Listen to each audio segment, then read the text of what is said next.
തങ്ങൾക്ക് ദൂതനായ ലബീദ് ഇബ്നു അഅ്സം എന്ന മനുഷ്യൻ സിഹർ ചെയ്യുകയും അതിന് ചില സ്വാധീനങ്ങൾ ലഭിക്കുണ്ടാവുകയും ചെയ്തു എന്ന ഹദീസ് മുസ്ലിം ലോകത്ത് തർക്കമില്ലാതെ ഇക്കാലമത്രയും അംഗീകരിച്ചു പോന്ന ഹദീസാണ്. ഇമാം ബുഖാരി തന്റെ സ്വഹീഹിൽ 6 പ്രാവശ്യം ആ ഹദീസ് ഉദ്ധരിച്ചിട്ടുണ്ട്. 6 പ്രാവശ്യം. ഒരു സ്ഥലത്ത് എവിടെയെങ്കിലും ഒറ്റപ്പെട്ട് വന്ന റിപ്പോർട്ടൊന്നല്ല. 6 തവണ സ്വഹീഹ് ബുഖാരിയിൽ വന്നിട്ടുണ്ട്. ഇമാം മുസ്ലിം ഒരു പ്രാവശ്യം ഉദ്ധരിച്ചിട്ടുണ്ട്. കാരണം മുത്തഫഖുൻ അലൈഹിയാണ്. ബുഖാരി മുസ്ലിം ഏകോപിച്ച് ഉദ്ധരിച്ച ഹദീസാണ്. ഹദീസുകളുടെ കൂട്ടത്തിൽ ഏറ്റവും ടോപ്പ് സ്ഥാനത്തുള്ളതാണ് മുത്തഫഖുൻ അലൈഹി. ഖുർആന് കഴിഞ്ഞാൽ പിന്നെ ഏറ്റവും ഒന്നാം സ്ഥാനത്തുള്ള ഹദീസ് എന്ന് പറയാവുന്നത് മുത്തഫഖുൻ അലൈഹിയാണ്. പിന്നെ വരുന്നത് ബുഖാരി ഇമാം മാത്രം ഉദ്ധരിച്ചത്, പിന്നെ വരുന്നത് ഇമാം മുസ്ലിം മാത്രം ഉദ്ധരിച്ചത്. അതാണ് അതിന്റെ കാറ്റഗറി. അപ്പൊ അതിൽ ഏറ്റവും ടോപ്പിൽ വരുന്ന മുത്തഫഖുൻ അലൈഹി എന്ന് പറയുന്ന സ്ഥാനത്തുള്ള ഹദീസിലാണ് ഇത് പഠിപ്പിക്കപ്പെട്ടത്. അതുകൊണ്ട് തന്നെ അത് അംഗീകരിക്കാതിരിക്കുക, അത് സ്വീകരിക്കാതിരിക്കുക എന്നുള്ള പ്രശ്നം തന്നെ ഉദിക്കുന്നില്ല. ഇനി അതെങ്ങനെ ഉണ്ടായി? ദൂതന്മാർ കൂടി നബിക്കെതിരെ പല പ്ലാനും വിട്ടിട്ടുണ്ട്. പല രൂപത്തിൽ നബി നശിപ്പിക്കാൻ അവർ ശ്രമങ്ങൾ നടത്തിയിട്ടുണ്ട്. ആ കൂട്ടത്തിൽ അവർ നടത്തിയ ശ്രമമാണ് ഇതും.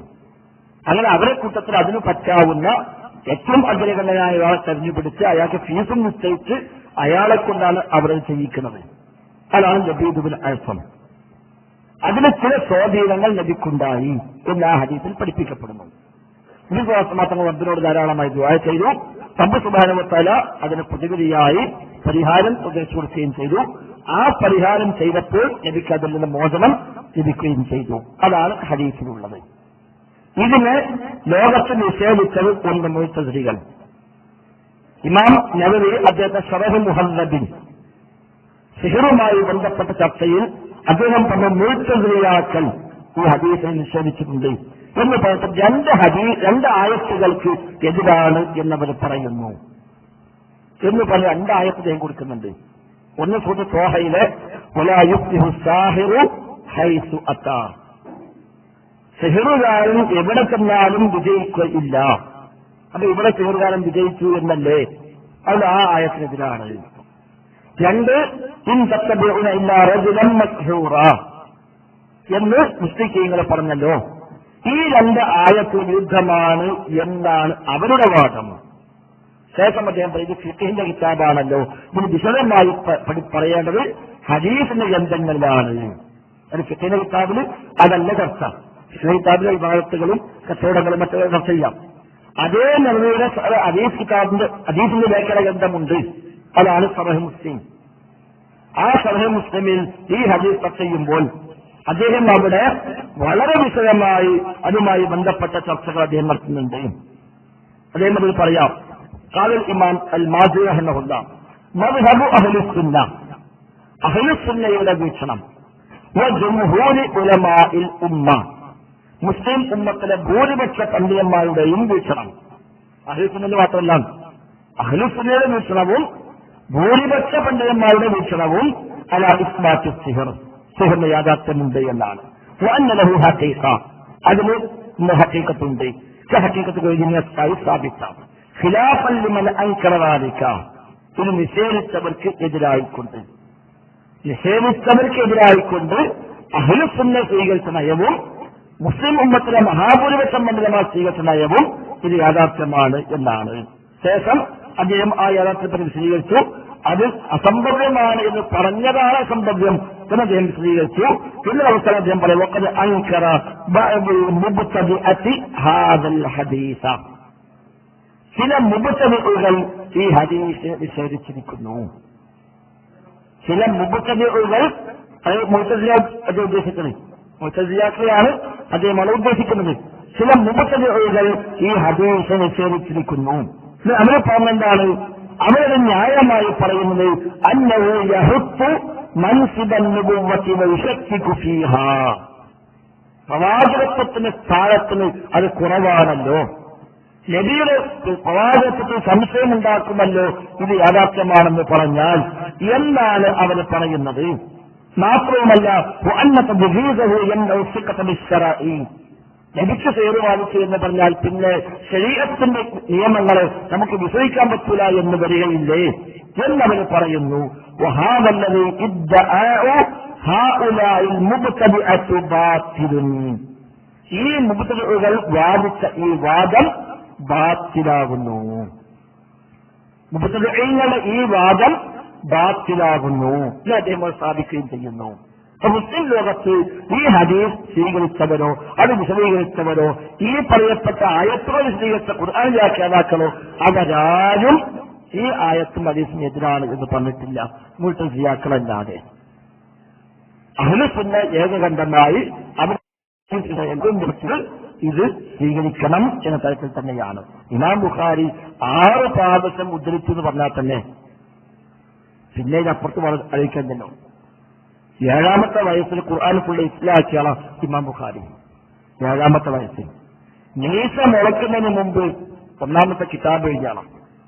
16ാമത്തെ വയസ്സിൽ ഖലായ അസ്സഹാബത്തി വത്താബിഈൻ എന്ന ഗ്രന്ഥം എഴുതിയ ആളാണ് ഇമാം ബുഖാരി. അന്ന് അദ്ദേഹം എനിക്ക് മീസ മുളച്ചിട്ടില്ലാണ് അദ്ദേഹം പറഞ്ഞ പ്രയോഗമാണ്.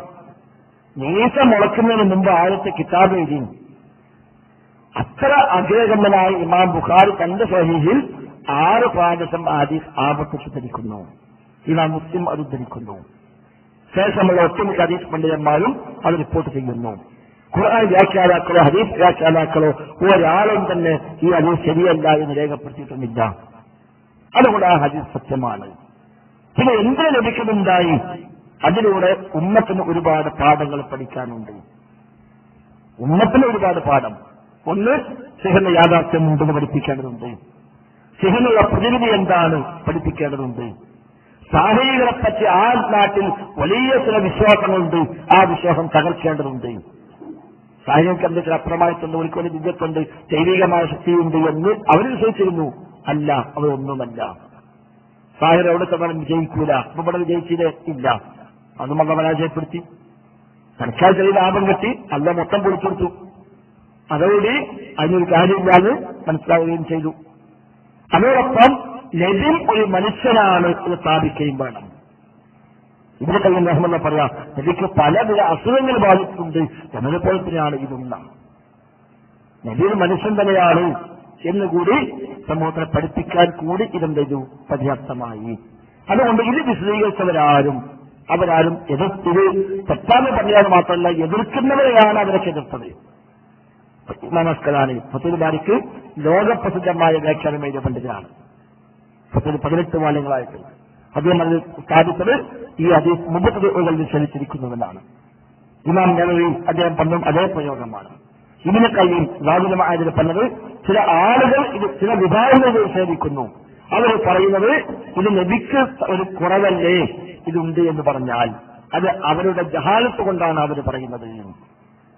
ആ പറയുന്ന ആളുകൾക്ക് വിവരമില്ലാത്തതുകൊണ്ട് പറയാണ് എന്ന് പറഞ്ഞിട്ട് അദ്ദേഹം അത് സ്ഥാപിച്ചെടുക്കുകയാണ്.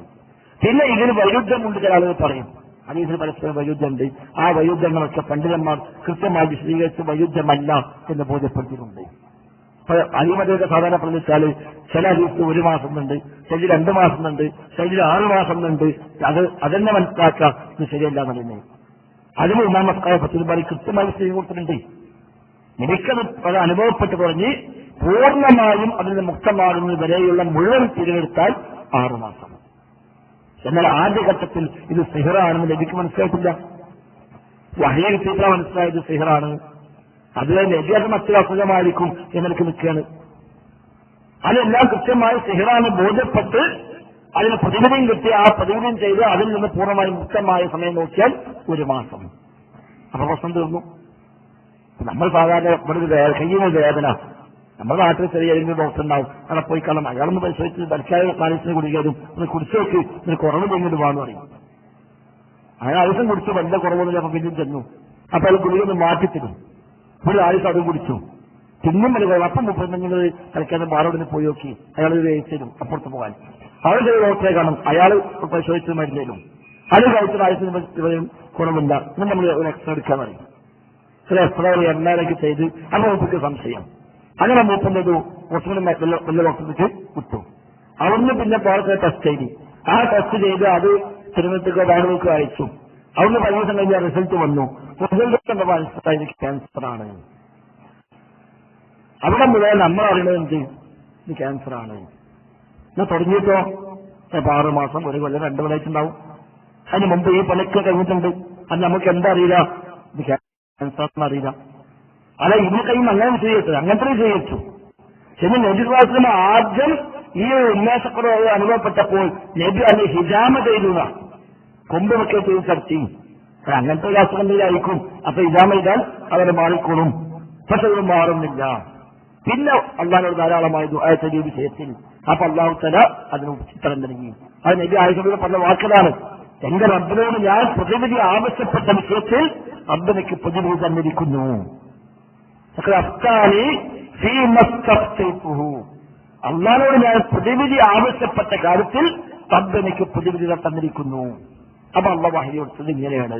എന്റെ മലക്കാരെ പറഞ്ഞയച്ചു, അവർ തന്നെ സംസാരിച്ചു, എനിക്ക് വിവരം കിട്ടി, ഇത് സിഹറാണ്, ഇന്ന രൂപത്തിലാണ്, അതുകൊണ്ട് അതിനുള്ള വഴിയാണ് സ്വീകരിക്കേണ്ടത്. ആ വഴി സ്വീകരിച്ചു, അത് മുക്തമാവുകയും ചെയ്തു.